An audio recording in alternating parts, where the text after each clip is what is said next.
ನಟ ದರ್ಶನ್ಗೆ ಮತ್ತೆ ಜೈಲು ಊಟನ ರಿಲೀಫಾ? ಕೆಲವೇ ಕ್ಷಣಗಳಲ್ಲಿ ಸುಪ್ರೀಂ ಕೋರ್ಟ್ನಲ್ಲಿ ತೀರ್ಪು. ದರ್ಶನ್ ಪವಿತ್ರ ಸೇರಿ 7 ಆರೋಪಿಗಳಿಗೆ ಢಪ ಢಪ. ನೇತ್ರಾವತಿ ನದಿ ತೀರದಲ್ಲಿ 100 ಶವ ಹೂತಿಟ್ಟ ಕೇಸ್. ಇಂದು ಕೂಡ ಶೋಧ ನಡೆಸಲಿದೆ ಎಸ್ಐಟಿ ಟೀಮ್. ಹೊಸ ಜಾಗ ತೋರಿಸುವುದಾಗಿ ಹೇಳಿದ ದೂರುದಾರ. ಸಹಕಾರ ಖಾತೆಗಾಗಿ ಹೆಚ್ಚಿದ ಲಾಬಿ. ಅನಿಲ್ ಚಿಕ್ಕಮಾತು ಪರ Sunil Bose batting. High command CM ಅವಕಾಶ ಕೊಡುವಂತೆ ಒತ್ತಾಯ.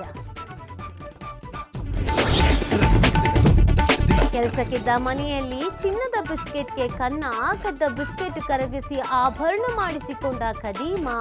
ಬೆಂಗಳೂರಿನ ಜಯನಗರ ಪೊಲೀಸರಿಂದ ಖತರ್ನಾಕ್ ಮ್ಯಾನೇಜರ್ ಬಂಧನ.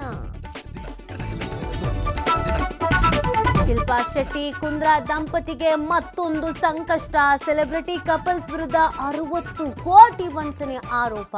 ಮುಂಬೈ ಮೂಲದ ಉದ್ಯಮಿಯಿಂದ ದೂರು.